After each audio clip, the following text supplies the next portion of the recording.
Welcome to Chapter 15 of Storming Babylon. In this chapter, we will continue to explore the exciting and action-packed world of this thrilling book. We hope you are enjoying the story so far and are eager to find out what happens next. As we delve deeper into the plot, we encourage you to immerse yourself in the exciting events that unfold. From thrilling action scenes to heart-pumping moments of suspense, Storming Babylon is sure to keep you on the edge of your seat. We appreciate your support and hope that you continue to enjoy the journey we have in store for you. Thank you for enjoying the story, and we look forward to sharing more with you in the upcoming chapters. Chapter 19: Assault on Babylon. Dom was out of the elevator when it stopped at Stein's moonlit office. Inside, Dr. Koslov was arranging the healthy-looking Adam Stein's ostentatious tuxedo with a red sash and complexly buttoned vest. The large man's new hand tucked in between a few buttons on the vest like some old war general. Adam prompted Dom as soon as he entered. You look relatively unscathed. Was there any information in Chinatown? Dom laid it all out. The Jiangxi zombies, the machine guns, the building plans, everything he had gleaned from his investigation. He concluded his report with, "Trouble. Could be an attack here at any time." As he finished, he made himself a glass from the whiskey he found near the desk. Then something occurred to him. Stein had both his arms and was looking much better than when he was last in. "I see you found a replacement." He nodded toward the tall man with no small amount of suspicion. Koslov nodded solemnly. "A prosthesis and a bit of makeup can make a man look alive. I keep such things handy at the mortuaries for unfortunate occasions." His face grew dim. Its staff had also been massacred. Many of those workers had been my most trusted compatriots. Dom's face twisted at the thought of another scene like he had found earlier today at Happy Trails. He focused on more pressing issues. "You think that will pass for real?" Adam shrugged. It has to. Without options, we must do what we can to prevent a failed meeting tomorrow. The doctor was interrupted as the floor vibrated and a distant explosion could be heard. It was immediately followed by the static of gunfire. Dash dash dash. Down in the lobby, Jackie spotted the twins' dinner hidden behind the lip of the desk. Chinese, You know we could have eaten some of that while we were back in Chinatown, but they just aren't right. They don't have any sandwiches like it all in their culture. That's a social crime if ever I knew one. The girls giggled as they each gingerly lifted a bite from their plate of sweet and sour chicken with chopsticks. One of the creatures in the lobby sniffed the air, her animal instinct alerting her to danger. A shrill scream sent everyone diving to the floor or for cover. The next instant, the lobby door exploded, throwing shrapnel and debris like knives throughout the lobby interior. Everything was loud, glass was flying, and smoke poured into the lobby. Distant street lights and black smoke outlined the attackers in the swirling dust, making them appear as invading phantoms. Shouted instructions in Cantonese came next as the cultists and their created monsters began their assault on Babylon. Jackie had somehow ended up behind the desk with its attendants, glass shards embedded liberally across his head and through his now tattered suit. Not the suit. Not the suit. Do the monsters know how hard it is to find a suit my size? Jackie wailed. The lobby occupants were largely spared from the worst of the explosion, though the two front desks and their occupants were long gone. Several employees and guests whipped out pistols and started shooting at their obscured attackers with no noticeable effect. They got a withering hail of automatic gunfire in reply.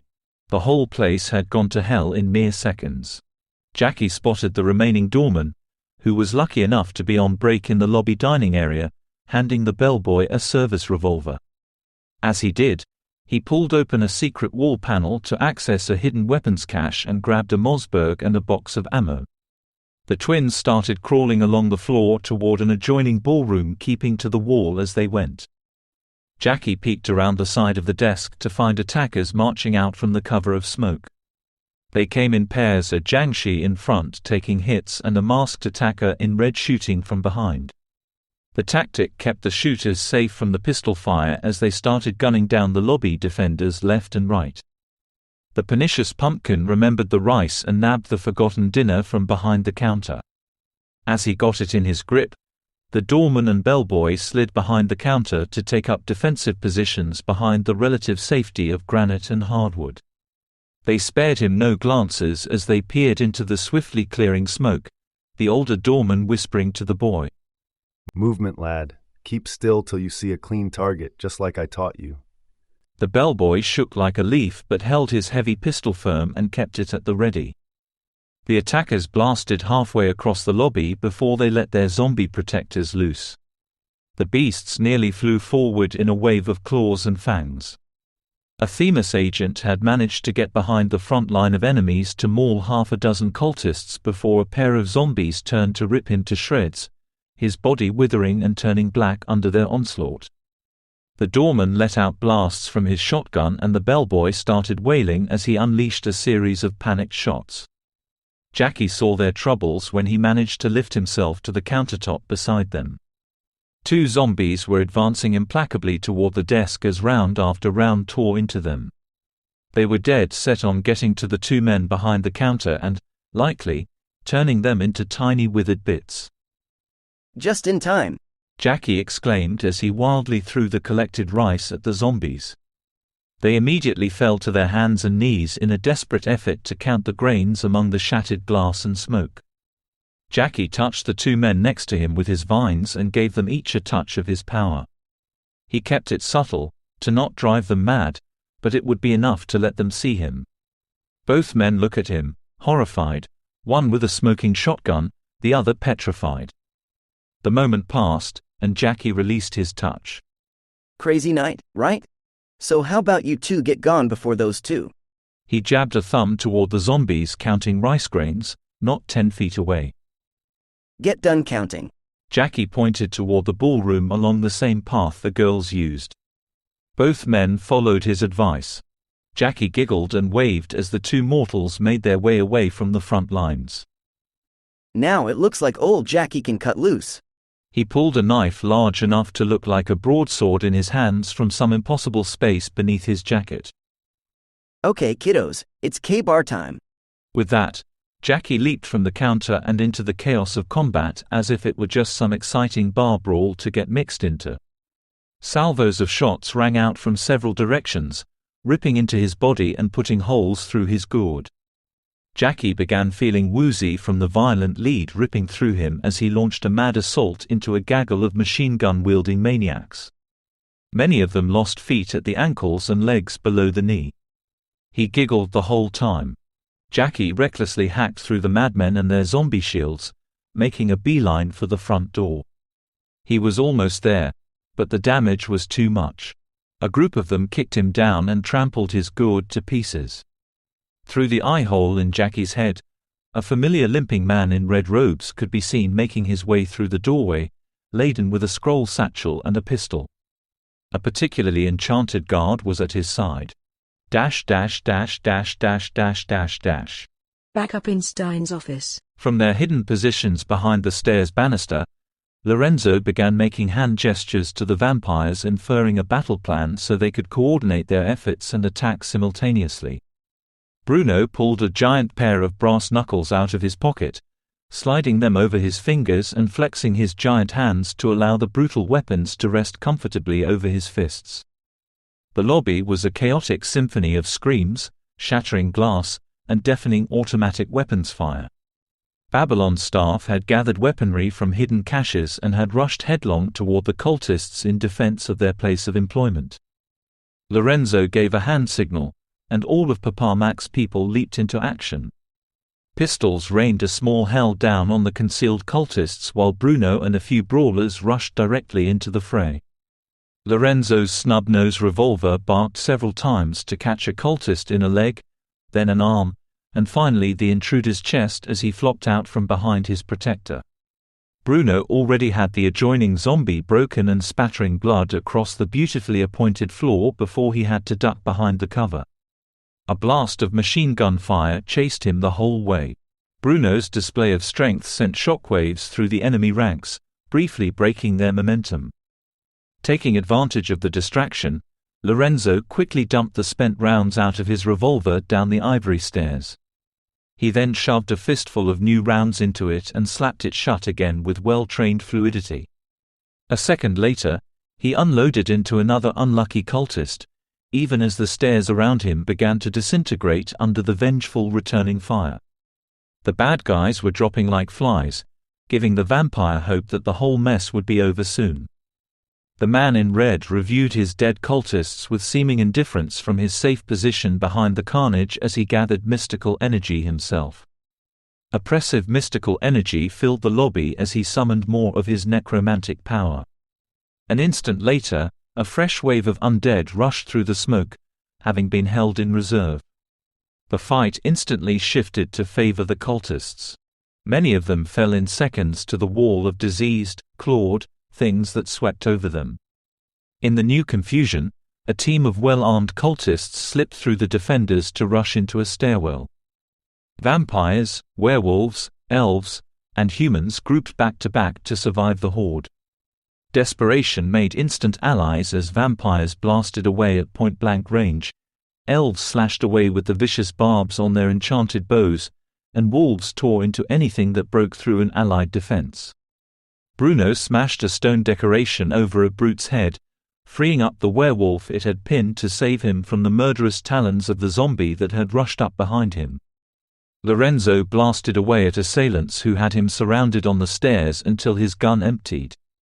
He threw the weapon into the face of his closest attacker before leaping down into the fray, hand-springing knives from their hidden location in his sleeves. The doorman and bellboy held the counter like the Alamo, taking turns blasting away at zombies mere feet from them and reloading. Everything was chaotic. All semblance of the organization was completely dissolving. A small team of elves managed to clear the stairs and set up a roost. Magic-infused arrows hit with impossible accuracy to stall the impending doom. Cultists found themselves pinned down behind the twin rows of pillars that flanked the lobby to avoid the deadly barrage. Panic spread among the cult ranks as the elven archers became a force to reckon with, systematically eliminating any cultist unfortunate enough to remain in their line of sight. The elevator was pried open by a tenacious pack of ghoulish undead, who had no patience for a slow ascent. They chose instead to tear their way into the shaft that led to the upper floors of the building. As more enemies found ways past the defenders, the remaining were losing their ability to maintain a hold on the lobby. Before the defenders could take advantage of the developing situation, a new contender entered the lobby. A new cultist entered the carnage, a man with ornate vestments and a Chinese blade that boiled with dark energy. Every inch of him radiated strength and vigor as if he were forged from the fires of ancient battles. Elven arrows could not penetrate his defense. He maneuvered away from incoming bullets and he parried every blow aimed at him. Undeterred, Bruno and Lorenzo assaulted him together. Bruno landed a savage blow with no effect. Lorenzo's flurry of knifework was parried entirely. The champion belted Bruno so hard that the big man lifted off his feet to fly some dozen feet across the lobby to crash into a pillar. The mystical blade carved across Lorenzo's hands to disarm him. An instant later, Lorenzo was kicked to the floor so hard it winded him. The champion's blade stabbed down toward Lorenzo's shocked face. The death blow was pulled aside by a viney intervention.